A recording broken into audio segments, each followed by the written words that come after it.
નર્મદામાં બેઠકમાં ગેરહાજર અધિકારીઓ પર સાંસદ ગુસ્સે ભરાયા છે। સાંસદ મનસુખ વસાવા ગેરહાજરીનું કારણ જાણવા હવે પત્ર લખશે। નેશનલ હાઈવે એસયુ રેલવેના અમુક અધિકારી ગેરહાજર જોવા મળ્યા। સ્ટેચ્યુ ઓફ યુનિટી તરફ જવાના રસ્તાની હાલત ખરાબ છે।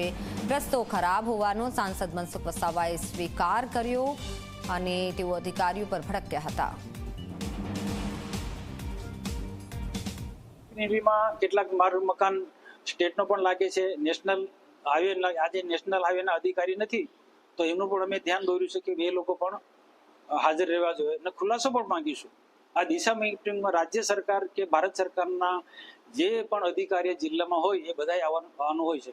તો એ નેશનલ હાઈવે વાળા આજે એબસન્ટ હતા, સ્ટેચ્યુ ઓફ યુનિટીના પણ 1-2 અધિકારી ગેરહાજર હતા। આ બધાનો અમે ખુલાસો માંગવાના છે અને આવનારા દિવસોમાં અમે ભારત સરકારને પણ અમે લખીશું અને લખ્યું છે આમ એના પર, કારણ કે ગમે એટલા રસ્તા સારા બનાવે પણ ઓવરલોડેડ ગાડી જાય એટલે રસ્તાને તોડી નાખે અને વરસાદ ભારે પડતો હોય, જમીન ઢીલી પડી હોય અને એમાં હેવી વાહન જાય તો રસ્તો તૂટી જાય છે। એના માટે પણ અમે ધ્યાન દોર્યું કે રસ્તા સારા હોવા જોઈએ।